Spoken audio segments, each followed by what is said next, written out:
I'm Siri.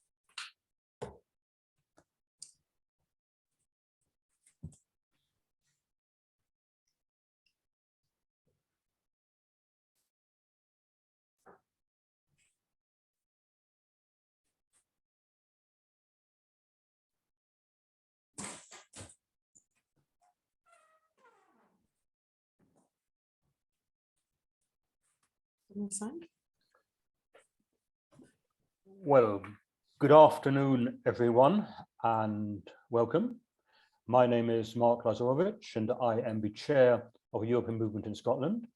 And I'd like to welcome you all to the last of our series of interviews with from the 5 Scottish political parties in the Scottish Parliament.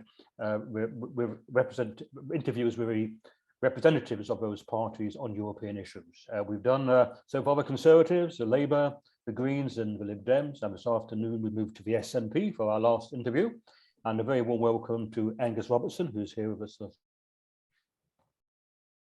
Hi Mark, good afternoon. Angus is the Scottish Government Cabinet Secretary for the Constitution, External Affairs and Culture, which post he's held since his election as the MSP for Edinburgh Central in 2021. Between 2001 and 2017, he was a member of the UK Parliament, serving from 2007 to 2017 as the leader of the SNP in the House of Commons. Obviously, very prominent in that role in Prime Minister's Question Time every week, and of course, equally prominent in his role as Scottish Cabinet Secretary now. His title gives an indication of the breadth of his responsibilities and the relevance to Scotland's relationship with Europe. And so we're very glad you're with us today to answer my questions or any questions from those attending this event. The way this will run is I will start off with a number of questions to get the afternoon underway.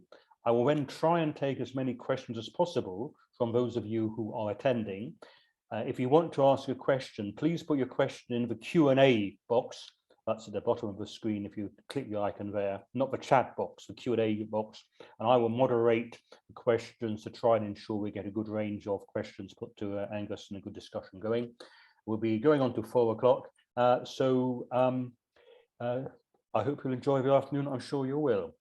Angus, the first question that I'd like to come to is this one, that whether or not a Scottish independence referendum comes about following the decision of the Supreme Court, when it comes to next as I think it's been described as a plebiscitary vote in a general election that comes up and so on. However it happens, when you ask people to vote for independence, is membership of the EU an integral part of what you're asking people to support? And are you asking people to vote for, as the famous word, independence in Europe, or is it just independence and relationship with Europe comes later? How the two go together?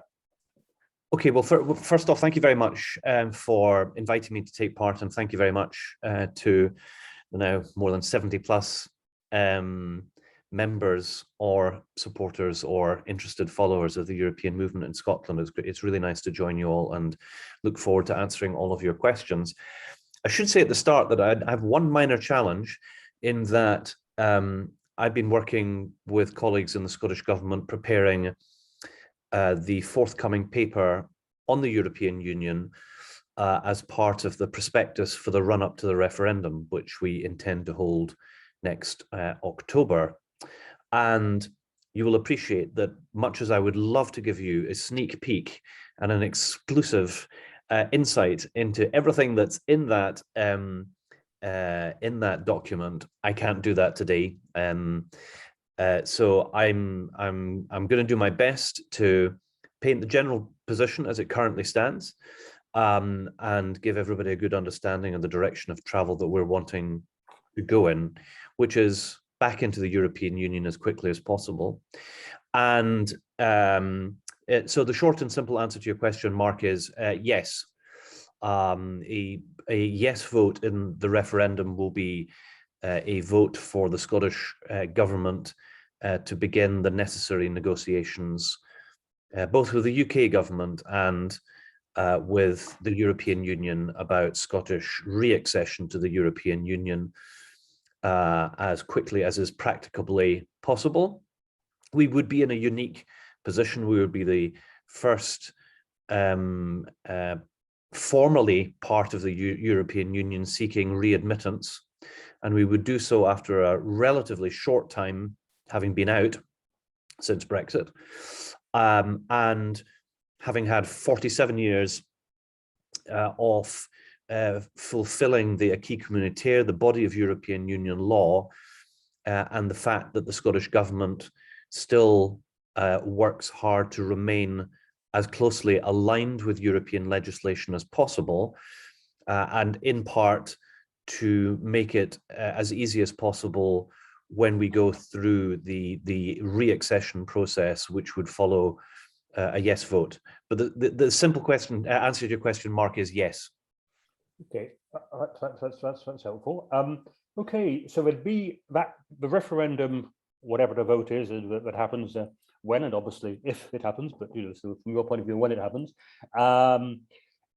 would be on independence in Europe. When you do have, again, once you get to the stage of a possible agreement with the European Union, will there be enough referendum of that? Will there be a chance for the people of Scotland to vote and say, well, this is a deal with the EU, we like it or not? Is that something which? No, that's not envisaged, and it's not the norm in constitutional processes. A number of reasons for that, not least it builds a potential for bad faith into negotiations, and so that that is not the direction of travel that we would be going in. We're seeking the mandate in the context of the country having voted to remain in the European Union, and so that is what we would be seeking to do, to get back to the status quo ante, although with the enhanced status of being a member state. And I don't need to tell members of this august organization that membership of the European Union guarantees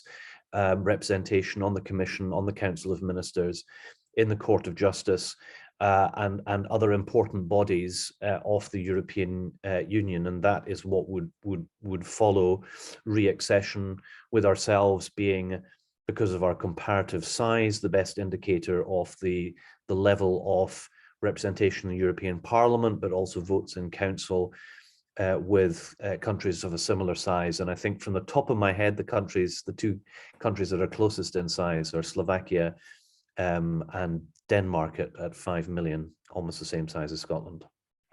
Now, would you be able to enter into rejoin or accession negotiations while Scotland was still part of the UK? Because I think it has been suggested that the EU would only negotiate, it would certainly negotiate with a independent Scotland, which had achieved that by lawfully recognised means or whatever. But that could still be some time off, couldn't it? I think trying to point out any contradictions or possible contradictions, but Ross Greer, when he spoke for the SNP, was suggesting the total timescale could actually be something like 10 years. I think that's fair enough. Paraphrase what he accepted before, from a vote for independence to actual joining the EU. Is that realistic, or is that optimistic? There's a number of moving parts in all of this, Mark, that makes a simple answer impossible, because first up, and I think people in this audience will appreciate why what I'm about to say is very important. The only way that we're going to get to the status of a sovereign state within the European Union is on the basis of constitutional and legal and recognizable norms. That's very important, frankly, for everybody, for ourselves, so that our process is not called into question by those who will have been unsuccessful in trying to stop it happening. And we have to be very mindful that I'm confident that in a referendum scenario that the yes side would win, but there would be people who would not want that.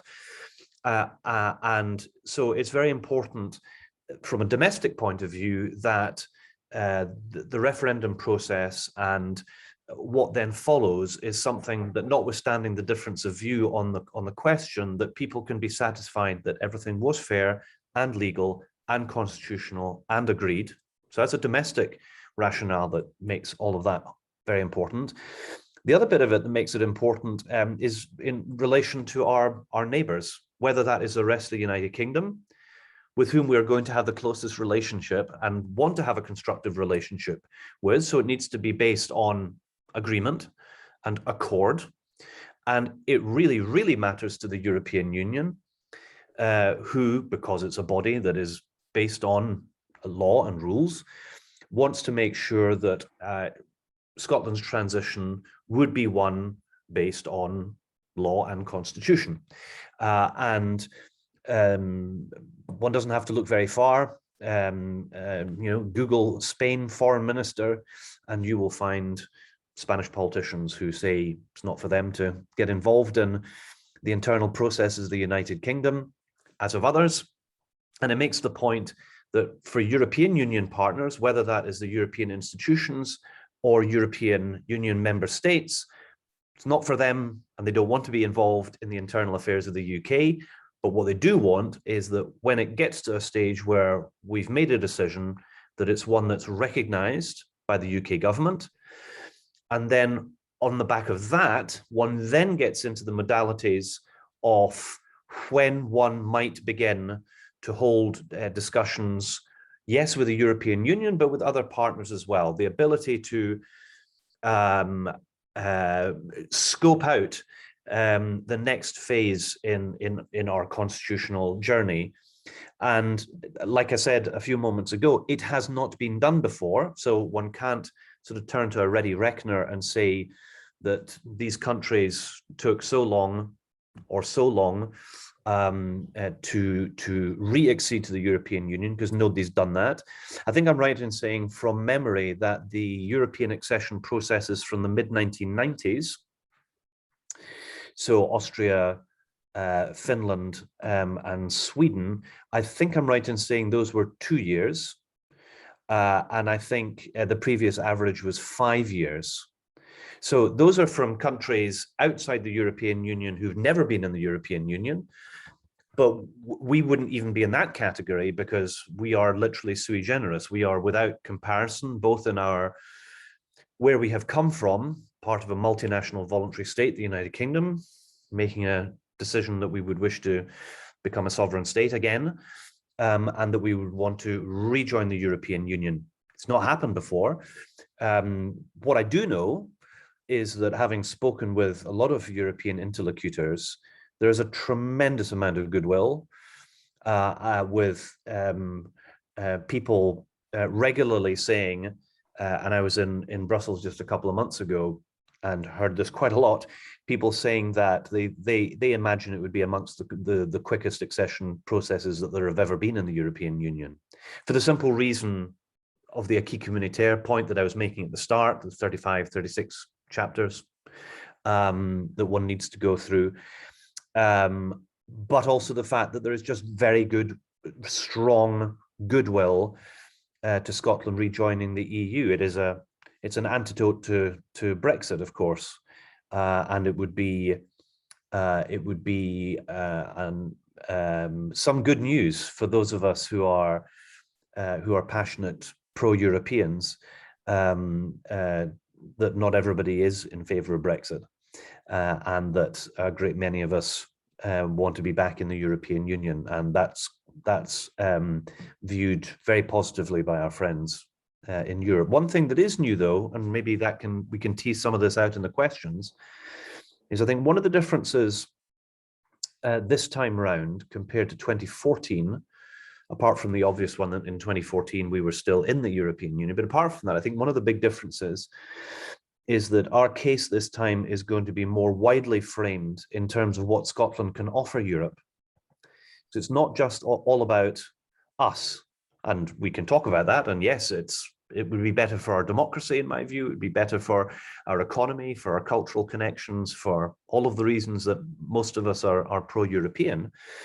But I think it would also be very beneficial to Europe to have a Northern European country, English-speaking, 5 million net contributor, net energy exporter, 2% of Europe's population, 25% of Europe's renewable wind energy potential. We have got a lot to offer. And I think that is increasingly being understood both by European Union member states, but the European institutions as well. Actually, that does take me on to a question which I was going to ask anyway, which is, what kind of EU member would independent Scotland be? I mean, the UK, I think it's fair to say, was sometimes a very semi-detached member of the EU with a lot of opt-outs. So what about things like the Schengen zone? What about the Euro? I mean, would independent Scotland want to enthusiastically participate in the EU, or would it be still hanging around the outside door a bit? Well, I think there's an even more basic point, which is that we would want to fulfill our legal obligations. And that really matters to both European Union member states and the European institutions, and is one of the reasons why there's such disquiet and unhappiness about what's happening in relation to the Northern Ireland Protocol, that the UK negotiates agreements and then walks away from them, and is quite happy to advertise that they are prepared to walk away from agreements that they've signed. That's no way to work from within or out with, regardless, with an organization that is based on the rule of law. So the first thing, and we're signaling this very strongly, that we understand how the European Union works, and EU member states and institutions want to know that they have a dependable partner. So that is our intention. We want to be a dependable partner. I think there's an obvious point that a Scotland, as part of the European Union, would want to maintain our position on these islands, as is currently the case with the Irish Republic, that we have a common travel area on these islands, and that's regardless of whether we are the sovereign state, as in the Irish Republic, within the common travel area with the United Kingdom, including Scotland at the present time, but also including Isle of Man, Channel Islands, and a sovereign Scotland within the European Union should be a member of the common travel area as well. And in that way, we have the best of both worlds, being able to maintain the social union that I think is certainly important to me. I imagine is important to most of us on this call on our islands, but allows us to reestablish our connections with the European Union, not just in trading terms and so on, but also in cultural and people and free movement terms as well. In terms of the other areas, I don't foresee much change to the case that was put in the run-up to 2014, but I'm going to have to ask you to wait for the publication of the prospectus paper for more specifics on that. And the more general point on this, I'm echoing the point I was making before about what can Scotland offer the European Union, and in addition to the points that I was making about being a net contributor, about being a massive renewable energy producer and exporter, will be one of the biggest sources of hydrogen, for example, for the European continent, and that matters a lot to countries including the likes of Germany. But I think one of the other specific advantages that Scotland within the European Union will take is that I think we're going to be much more alive to our Northern European responsibilities. At the present time, much of our view of the world is seen through London and is bifurcated through the view of the world that is held through UK politics, which is now sort of tried to move the European Union out of the premier position that it held. But we in Scotland, I think, are beginning to reacquaint ourselves with the fact that we are a Northern European nation. We're the most northerly nation in the world that's not in the Arctic Council. our closest overseas neighbours, yes, include Ireland, but include Iceland and Norway and Denmark, Sweden, and so on.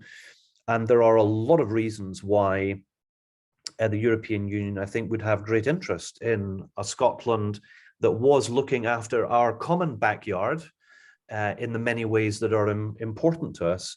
And, you know, we may come on to issues, yes, like energy, but also security. And think of what's been happening in recent days with the subsea gas infrastructure and what's been happening to those pipelines.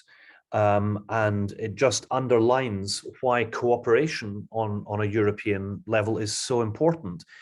And for those of you who haven't acquainted themselves with what is on the seabed around Scotland, it is of massive importance, both in terms of our communications infrastructure, but in terms of natural resources. And that will in time also include the likes of hydrogen interconnection as well as electricity interconnection.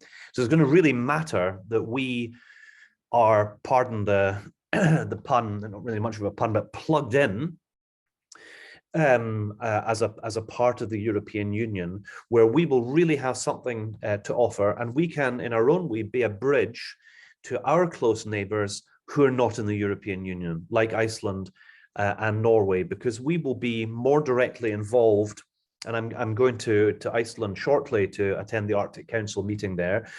We're going to be much more involved in our near neighbourhoods institutions, from the Arctic Council, the Nordic Council, and other institutions, whether as observers, attendees.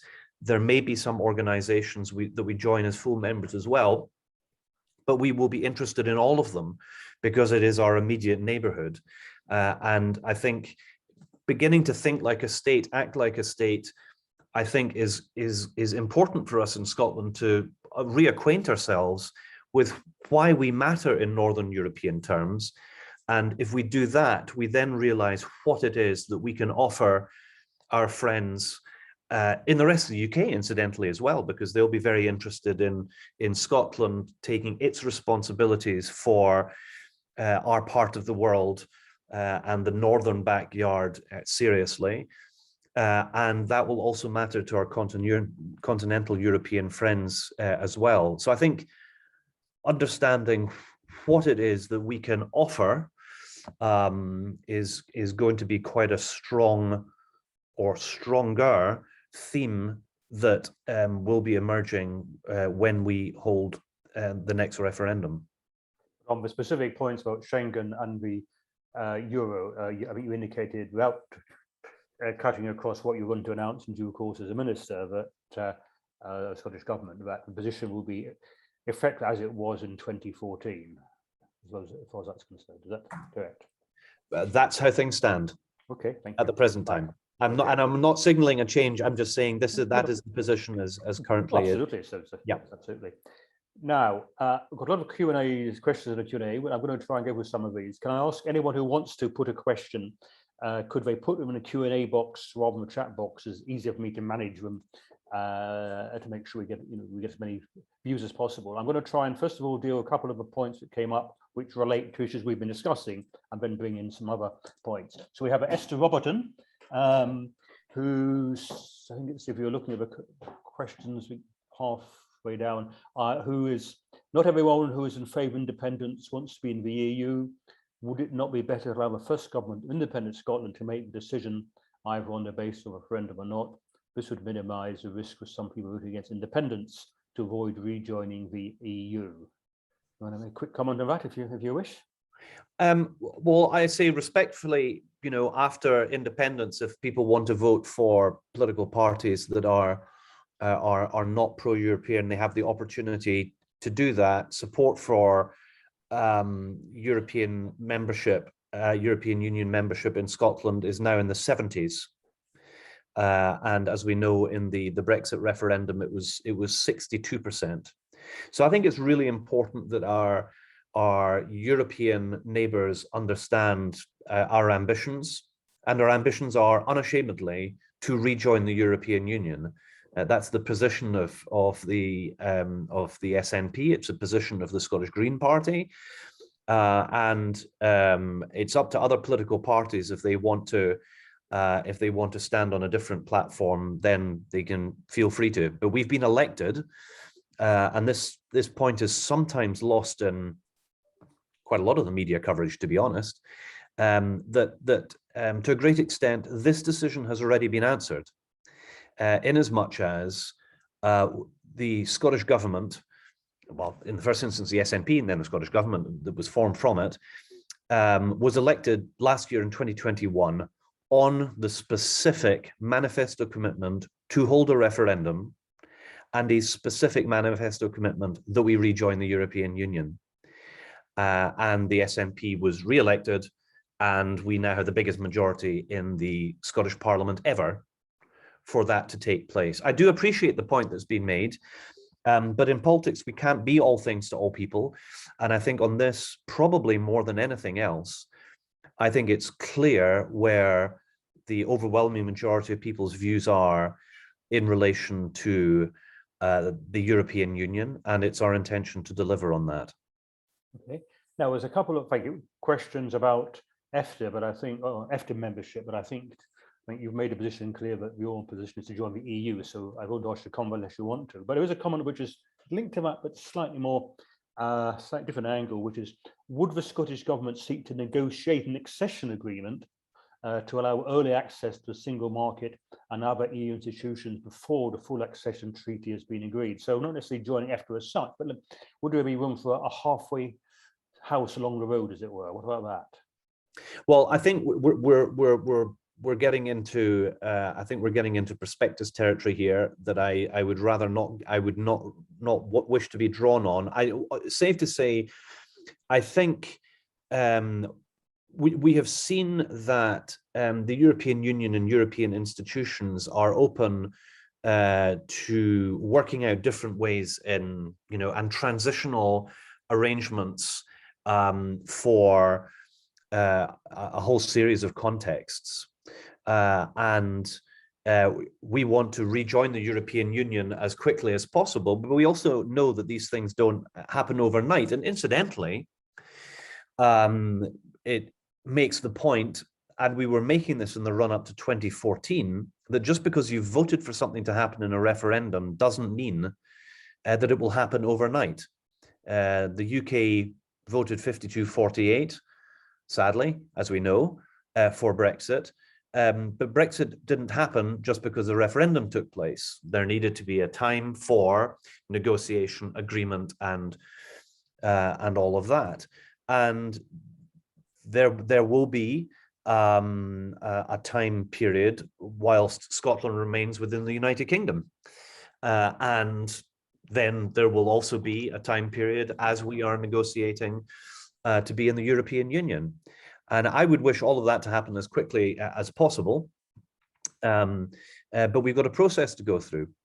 And I think one of the things that is very well understood in Brussels is that we are extremely serious about doing what we need to do to manage that process and manage that process well. And I think because that wasn't a part of the equation in 2014, I think it's been important to help people understand that.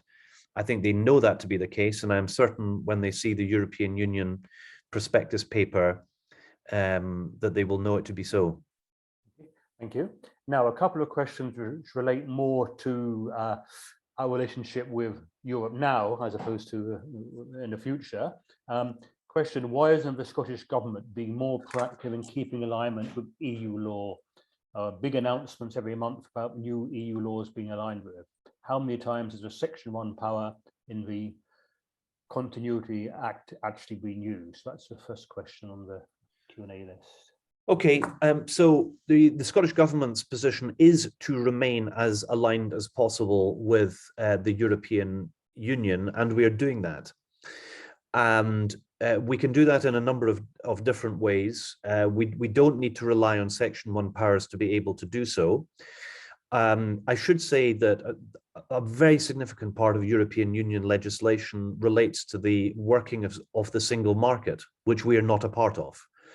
So while we want to remain aligned, there are bits of European legislation that it makes absolutely no sense for us to enact because we're not within institutions, we're not within mechanisms such as the single market. But where we're talking about standards and where we're talking about the general direction of policy, we are doing our best to remain aligned with European legislation. However, and it's quite timely to be talking about this issue this week. I had my second meeting on this subject with Jacob Rees-Mogg to discuss the UK's plans to effectively get rid of remaining European Union law, retained EU law as it's known, and they're bringing in legislation to do that. Now, they're doing that unilaterally. They're not doing it with the agreement of the Scottish Government, and they're not really doing it with all that much consultation. Yes, we've now met for a second time. I've told Jacob Rees-Mogg we're not in favour of it, of what they're planning to do. We're not in favour of the legislation as it's now drafted. It gives the UK government ministers powers over areas which are devolved. We're not in favour of that. And it is going to be a complicating factor with our intentions to maintain as closely aligned with the European Union as we want to. And the reason why that's a complication is, as you would imagine, the Scottish Government, like any government, has a legislative programme. We have plans. This is what we're wanting to do this parliamentary session, and this is what we're planning to do in subsequent years of this parliamentary term. And suddenly you've got another government, the UK government, that comes along and says, oh, by the way, we are going to pass a new law at breakneck speed, which will force you, the Scottish Government, to re-examine more than 2,000 pieces of legislation for you to decide then how you want to maintain or not retain European Union legislation in Scotland. Now, that is a massive undertaking. And because our commitment is to remain aligned with the European Union, we're going to have to work very hard to make sure that we do that. And how we do that, and there'll be different ways of being able to do that, is still a significant undertaking. So it's a sort of two-part answer to the questioner about how are we remaining aligned. Well, we are. Where that impacts on the policies of the Scottish Government.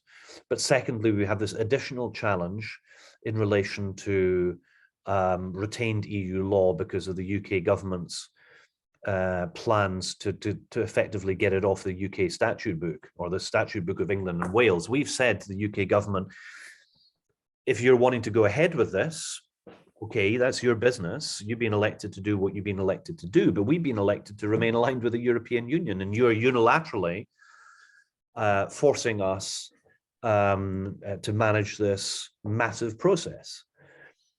So, of course, the purposes for the UK government doing this are so that they can diverge from the European Union. And I think my view, and possibly a good number of people at this meeting, is that they want to diverge in a way that is not to the high standards of European Union safeguards on the Workers' Time Directive, on a whole series of different food safety related legislation, but others as well. And we think that is a bad thing. So we are going to have to work even more hard to make sure that we remain as aligned as we want to do, and that is our intention. And if the UK government does use its ability in Parliament to remove the UK as a whole from areas of alignment with the EU, that's going to make it, as you said, more complicated, longer, isn't it? Well, yes, and the complication also comes in, and I hope people's eyes aren't glazing over at this stage, because it starts getting quite technical. It starts bringing things into the realms of what's known as the Internal Market Act, the IMA, the Internal Market Act of the United Kingdom, which effectively says that if a jurisdiction in the UK, such as Scotland, but it might be Wales, it might be Northern Ireland, decides that it wants to pursue a policy, and we had the recent case, which was Scottish government wanted to stop the use of single-use plastics in the way that we have in recent, years and decades, been forever using plastic cutlery and throwing them away, and plastic cups and using them once and throwing them away, and where we just have a different consciousness about the environment and what we're doing. So we have taken the view that we're wanting to end the use of single-use plastics in these ways. Now, that is not the position of the UK government, and they, through the Internal Market Act, and then something called Common Frameworks, which gets even more technical, was the first test of whether the UK government would accept Scotland doing something that it wanted to do, whilst not coming down with a ton of bricks and saying, well, actually, we're not in favor of that, and you're going to have to do what we want. And, unfortunately, as time goes on, we're going to see more and more and more of this, and particularly with, this measure that's going through with retained EU law, that it's just sucking so many more areas of devolved responsibility into the purview of the likes of the Internal Market Act, and the UK government being able to use its position for us to operate, if you want to put in the most benign terms, operating at the same pace as the rest of the UK, or in actual fact ruling out policy options which are technically devolved, because they argue that one has to have the same standards of market access across the whole of the United Kingdom. Well, if that's actually again a question which someone's brought up, actually from Ian Forrester. What is the future of a competition law and enforcement in Scotland, given the high reputation of the Competition Appeal Tribunal and the CMA, Competition and Markets Authority, given the UK government's taste for divergence and confrontation? Well, I'm not sure if I should be answering this question or Ian Forrester should be answering this question, because I know who Ian Forrester is, and he is one of the leading experts when it comes to European law. And it's thanks for the question, Ian. I think on competition, I think we're still at a very early stage, because there have not been that many cases that have gone through the process, either the Internal Markets Act or the application of common frameworks. Common frameworks, without again wanting people's eyes to glaze over too much, are the way in which one has sought to find a mechanism to try and find a solution to some of these areas where there may be a difference of approach on things. And to some extent, the operation of the Internal Market Act and the common frameworks, they might be complementary, but in some respects, they may operate at cross purposes. And I think from a Scottish government point of view, we would be more keen to see the common frameworks used as a mechanism, because it involves ministers and approval rather than fiat, which is effectively how the Internal Market Act would operate. I mean, no doubt there are doctoral papers that can be written on this subject, Ian, and it would be a specialist subject for an hour of discussion. But that would probably be my sort of top line take on all of this. We're very early days in all of this. These are amongst the areas that we are going to have to pay a lot of attention to in the coming years, if we remain in the current constitutional circumstances that we find ourselves in. I would far prefer to find ourselves in the circumstances that we would be within the single European market. We would be operating under that aegis, and that we would have the normal routes as a member state and as the representatives of the political representatives as MEPs and so on within European institutions. But then in all others, to make sure that we are raising our needs, interests, concerns, and expectations, because it frankly worked a lot better in an EU context than it does in a UK context. Thank you. Now we'll get a lot of questions in the Q&A, which is good. I'm going to try and some of these are more generally about independence, so I'm going to focus on these which are more specific relating to the EU.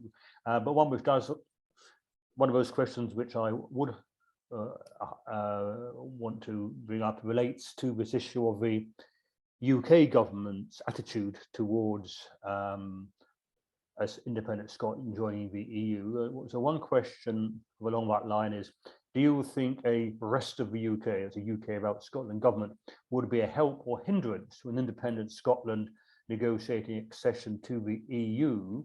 And more immediately, if I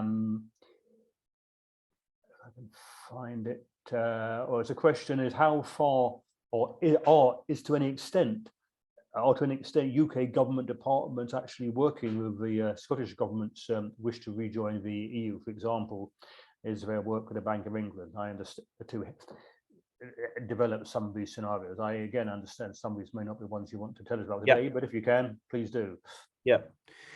Well, the first thing that I would want to say, and it's a reflection of the areas that I have responsibility for. I've got the good fortune to speak to a lot of people in a lot of different places about how they feel about things, and there's a lot of pragmatism from quite a lot of people of experience, particularly within the civil service, in relation to this issue. I think grown-ups realize that it's really going to matter that we are able to recalibrate our relationship in a new way as partners.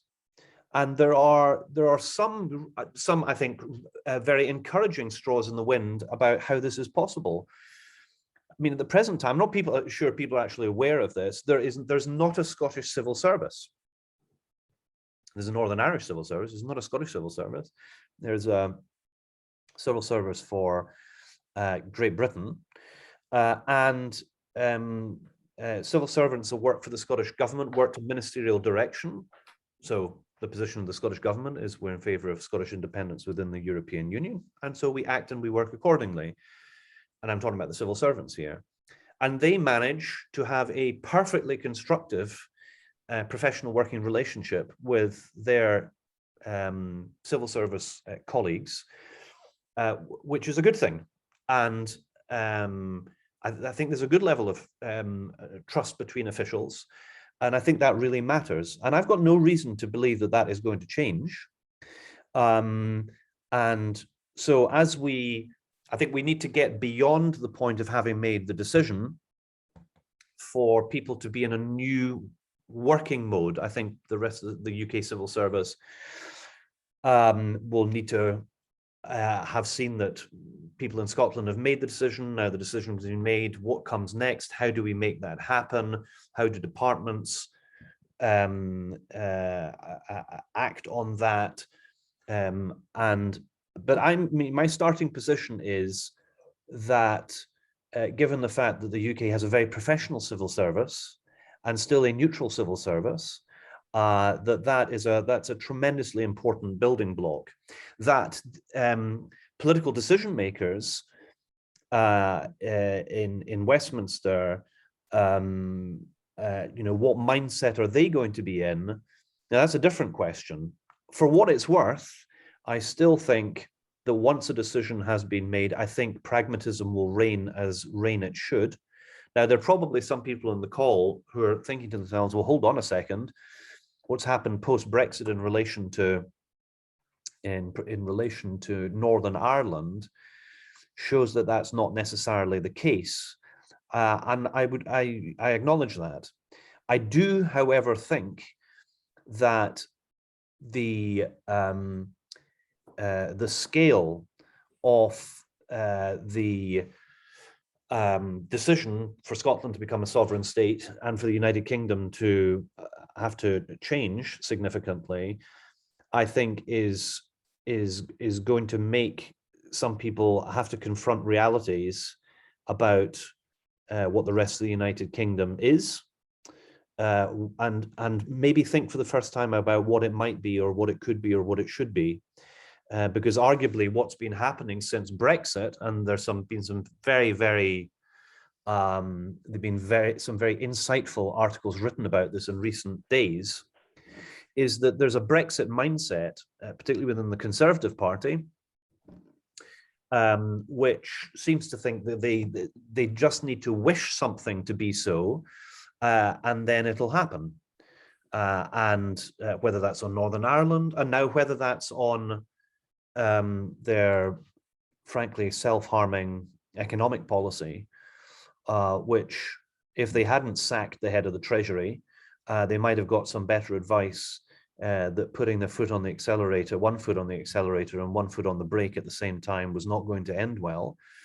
And in the process, they've been prepared to crash the currency, the mortgage markets, and endanger the pension systems that we have been supporting through our lives. Ironically, all of these things are what those of us who were supporting a yes vote in 2014 were being told would happen with a yes vote. Ironically, have happened with a no vote. By voting no and remaining within the United Kingdom, unfortunately, we've been taken out of the European Union. We're going to be paying more on our mortgages. We're going to have a bigger national debt, and our currency is worth less than it has been for decades. But I digress from the point about how will government departments deal with things. I mean, I wouldn't want to give too much away, but there were conversations that happened in the run-up to 2014, which involved people from some government departments wanting to find out how we thought, by we I'm talking about, that was me very much in my SNP MP responsibilities, how we foresaw a number of policy areas, because they didn't feel that they were getting enough of a political steer from their ministers, who were simply saying, don't prepare for it, don't think about it. But because they were professionals, they thought it was important to actually think through all of the outcomes and prepare for them. I think people will be much, much better prepared this time, because I think people realize there's a good chance that there will be a yes vote this time, which incidentally is the reason why people are reluctant to allow a referendum to go ahead. I don't think it's got anything to do with any of the nonsense, the nonsensical arguments that we hear about why Scotland can't have a vote on this question. I think it's just the realization that with things starting de minimis at 50-50, there's a very good chance that there will be a yes vote. But I have to say that's pretty short-sighted, because the longer they put it off, I think the more difficult it will be for the no side to have a fighting chance. Right. Thanks, Angus. Now, you said you digressed a bit, but I'm glad you did digress a bit, because actually it leads into quite a few questions on this issue of the border, which is a really important issue. So I want to try and roll these all together in one omnibus question if I can. With Northern Ireland as a single market, you would have free movement of goods from Scotland for Northern Ireland. But what about the implications of moving the Northern Ireland GB customs checks from Northern Ireland ports to the Scotland-England border? And another question asking, unless the rest of the UK rejoins the EU, there will be a hard customs and regulatory border between our UK and Scotland.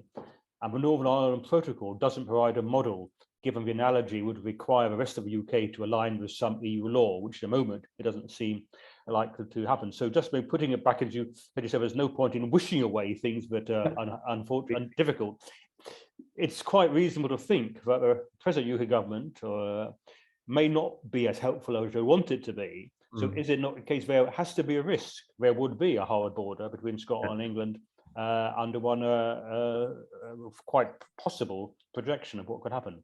Yeah, well, this is definitely an area where it's not my intention to give any sneak previews of the prospectus documents, which will go into all of this in some detail. But I mean, I think that there's some very general principles that are very well known, realized, and understood, have been covered quite generally, and there's quite a lot of academic discourse around this already. Firstly, for those who are not aware of it, there is a border currently being built in Scotland.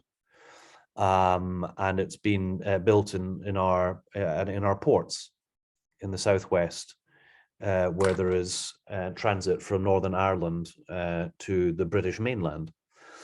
So Brexit brings borders, and the question for us is whether we want to be within the biggest single market in the world or not. And I choose that.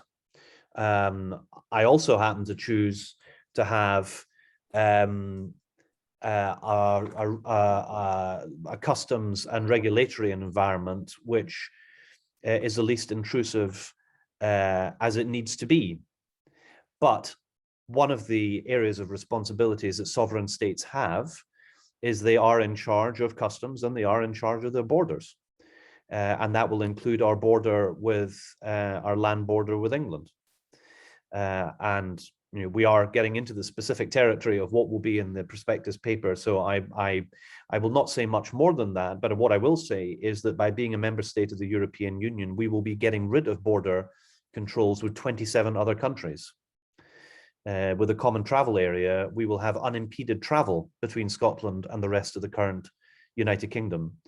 And because there is no border regulation around services, there is also no border requirements in that area. But when it comes to goods, yes, there are implications of that, and this is an area that will be gone into in the forthcoming prospectus papers in a way that I think will help everybody understand what it is that Scotland will be required to do as a member state of the European Union, because it will be important to our EU partners to know that we take our responsibilities seriously. And it's something that we have been putting a lot of effort into understanding what will be required, what is workable, and how that will be managed. Thank you. Turning away to a specific question now on one item, which is the Erasmus scheme. Great unhappiness that, well, the UK as a whole, but Scotland as part of it, was pulled out of the Erasmus scheme. How highly prioritised would rejoining that be if there was an independent Scotland? And then, as you probably know, Angus, we in the European movement would like to see some type of Scottish scheme to help replace Erasmus. And we know, of course, the Scottish government's got financial difficulties about more and more we know about, but we are impressed with the Welsh model, which we think is one for Scotland. So both in the future and now, what can you do about Erasmus?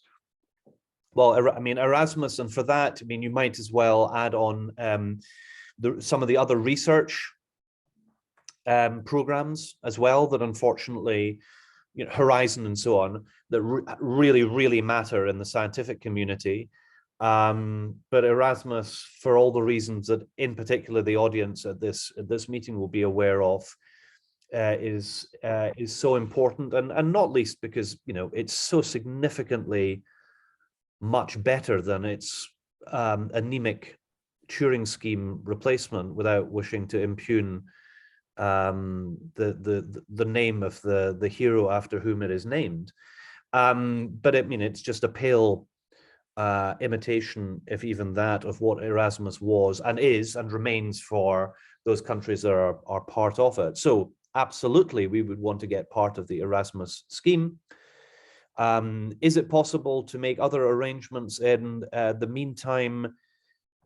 We're open to looking at all workable suggestions, but I would say we're trying to hold a referendum next year to get back into the European Union as speedy priority. So if people want us to get back into the Erasmus scheme, it's the easiest way of doing it, which is being a member state of the European Union and taking part in Erasmus, taking part in Horizon, taking part in all of the other European Union cooperation schemes, and that is our intention. Now, one question I do want to come back to, one you averted very early on, which is the security situation. As you pointed out, we've had drones being spotted around oil platforms, or gas platforms, certainly in the Norwegian and Danish waters of the North Sea. Reminder of how close all this could be to us. I know that the position of the SNP is that an independent Scotland would join NATO. But how far would an independent Scotland need to have, bluntly, within Scotland, the presence of forces from other NATO countries, including the rest of the UK? Would an independent Scotland commit itself to, well, the 2% of government spending on defence? Some countries like Poland, others are now going for 3%. How would independent Scotland react to the obviously long-term challenge of what is happening in the Ukraine for to all of us? Yeah, well, a bit of context. In 2014, the white paper on independence was probably the most detailed. I think I had a lot to do with it, so I argued very strongly that it needed to be detailed. Part of the proposition then, for the reasons that other countries needed to know that we were serious about having the priority, but also the capability to do what countries need to do. And that's whether you're a nation of 5 million people or a nation of 50 million people. And at that time, I think the notion of sort of war in Europe, as in state on state aggressive war, was perhaps seen as being something of the past. And I certainly hoped it to be so. But defense and security spending is a bit like maintaining your insurance payments. Is you hope you never have to use it or a lot of it, but unless you have it to hand, when something does come along, which is a challenge, then it's not something that you can create overnight. And that's why defence and security has to be a priority for any political party in Scotland and any incoming Scottish government which has responsibility for defence and security. And so you're absolutely right, Mark. Our position was, and I proposed it to be so to the SNP, that we become a member state of the European Union as a non-nuclear hosting country. That would put us in exactly the same position as our neighbours in Norway and as Denmark. Would we be cooperating with our fellow alliance members? Yes, we would. Would we have the conventional defence capabilities that would be required for our own territorial but wider defence, and by extension in support of our alliance allies? Yes, we would. And I think the question is really apposite, given the risks that we've seen. You were mentioning there drones. We've been seeing the attacks on subsea energy infrastructure, that pretty much anybody who knows anything about it knows that it has to have been a state actor. One has to use submarines to get access to sites, and then use a lot of explosives to create the damage that was. So we are now in a very much more testing environment than we were before, and I think it has helped people right across conventional politics, right across Europe, realize that unfortunately some of the challenges that we thought we'd left behind in the 1930s and 40s are still alive and well in some people's minds and hearts, which have led them to use aggressive force to invade a neighboring country. And incidentally, they invaded Ukraine way before this year, in terms of the Donbass and Crimea. Incidentally, also did it in other places as well, in Georgia, in South Ossetia and Abkhazia, and have effectively done the same in Moldova as well. So we are dealing with people who don't care about international law, don't care about natural justice, and are prepared to use lethal force. And that's why we have to be serious about stepping up to the plate and having the capabilities that we require. And I'm confident that, again, when the prospective papers come out, it will be the appropriate proposals for 2021. So it'll build on the experience of 2014, but it will be appropriate for 2021, because I think we've all had to confront the changing threat picture, not just the sort of aggression that we've seen, but also the change in technology and tactics that are used, and that includes cyber and asymmetric means. And we are going to need to have the appropriate capabilities at our disposal and be prepared to pay for it and be prepared to work with our neighbours to make sure that we're all safe. And I'm confident that that is exactly what we're going to do. Well, thank you much indeed, Angus. It's now just come to 4 o'clock, and I know you have to go at 4. We very much appreciate you spending time with us.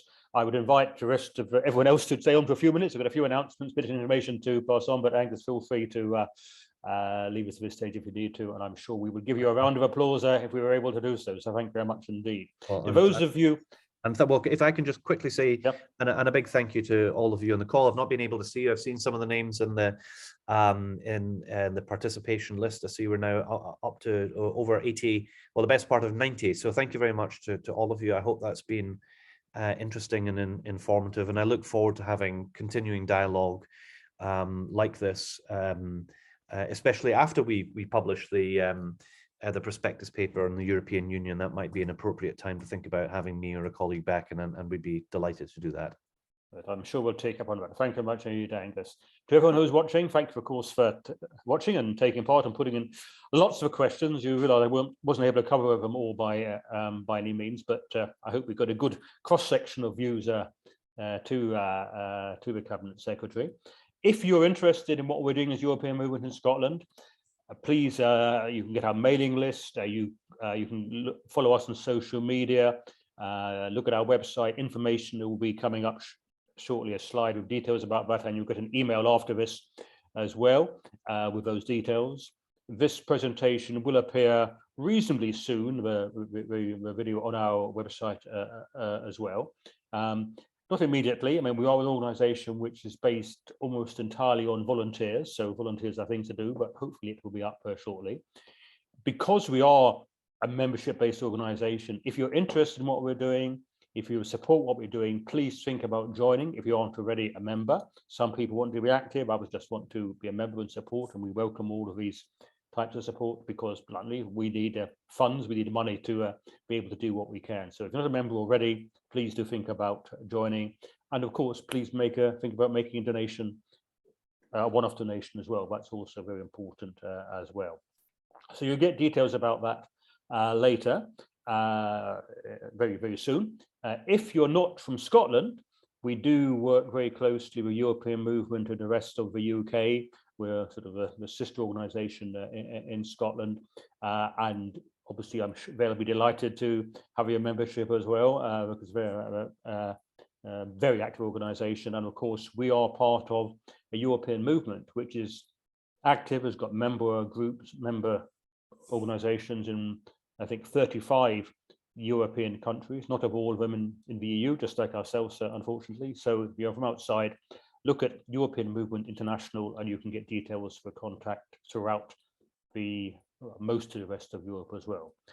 So thank you very much indeed for joining us today.